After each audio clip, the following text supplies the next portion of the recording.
Hello everyone, ನಾನು ನಿಮಗೆ ಒಂದು ಸ್ಕ್ವೇರ್ ರೂಟ್ ಬಗ್ಗೆ ಒಂದು simple trick ಹೇಳ್ಕೊಡುತ್ತೇನೆ.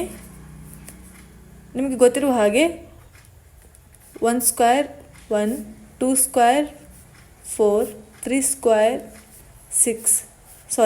9, 4 square 16, 5 square 25, 6 square 36, 7 square 49, 8 square 64, 9 square 81, 10 square 100.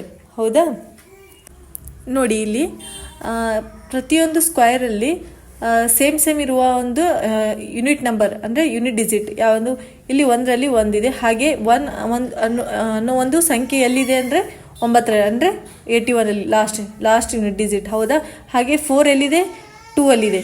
ಹಾಗೆ 8ಅಲ್ಲಿ ಇದೆ. ಹೌದಾ? ಹಾಗೆಯೇ 6 ಎಂಬುದು ಎಲ್ಲಿದೆ, 4ಅಲ್ಲಿದೆ ಲಾಸ್ಟ್ ಡಿಜಿಟ್. ಹಾಗೆಯೇ ಎಲ್ಲಿದೆ 6 ಎಂಬುದು 6 ಸ್ಕ್ವೇರಲ್ಲಿ 36 ಲಾಸ್ಟ್ ಡಿಜಿಟ್. ಹೌದಾ? For example, square root of 3136. ಹೌದಾ? ಇದರ ಸ್ಕ್ವೇರ್ ಏನಪ್ಪ ಅಂತಂದ್ರೆ, ಈಗ ನೋಡಿ ಇದನ್ನು ಹೇಗೆ ಬರ್ಕೋತೀವಿ, 3136 ಈಗ 2 ಭಾಗಗಳನ್ನಾಗಿ ಮಾಡಿ ಅದರಲ್ಲಿ ಈಗ ನೋಡಿ 36. ಹೌದಾ? 36ಅಲ್ಲಿ ಲಾಸ್ಟ್ ಯೂನಿಟ್ ಡಿಜಿಟ್ ಯಾವುದು, 6 ಇದೆಯಾ? ಹಾಗೆಯೇ ಇಲ್ಲಿ 6 ಎಲ್ಲಿ ಬಂದಿದೆ ನೋಡಿ, ಯಾವ ಒಂದು ಸಂಖ್ಯೆಯಲ್ಲಿ ಬಂದಿದೆ 6, ಇಲ್ಲಿ 4ಅಲ್ಲಿ ಬಂದಿದೆ, ಹಾಗೆ 6ಅಲ್ಲಿ ಬಂದಿದೆ. 4 and 6. ಹೌದಾ?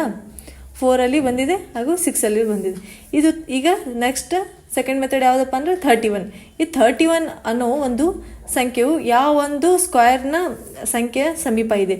ಈಗ ನೋಡಿ 31, 25 ಮತ್ತು 36 ಈ 2 ಸಂಖ್ಯೆಯ ಸಮೀಪ ಅಂದರೆ ನಿಯರೆಸ್ಟ್ ಇದೆ. ಹಾಗೆ 25 ಅನ್ನೋದು 5ದ ಒಂದು ಸ್ಕ್ವೇರ್ ಇದೆ. ಹೌದಾ? 5. ಈಗ ನೋಡಿ 25 ಮತ್ತು 31 ಡಿಫ್ರೆನ್ಸ್, 31 ಆ್ಯಂಡ್ 25 ಡಿಫ್ರೆನ್ಸ್ ಏನು, 6. ಹಾಗೆಯೇ 31 ಆ್ಯಂಡ್ 36 ಡಿಫ್ರೆನ್ಸ್ ಎಷ್ಟು, 5. ಅಂದರೆ ಕಡಿಮೆ ಒಂದು ಡಿಫ್ರೆನ್ಸ್ ಯಾವುದರಲ್ಲಿದೆ, 5. 31 ಆ್ಯಂಡ್ 36 ಅಂದರೆ ಸೆಕೆಂಡ್ ಒನ್ ನೋಡಿ, ಇದು 56. ಅಂದರೆ ಸ್ಕ್ವೇರ್ ರೂಟ್ ಆಫ್ 31 ಆ್ಯಂಡ್ 36ದು ನಂಬರ್ ಎಷ್ಟಪ್ಪ ಅಂದರೆ 56. This is answer.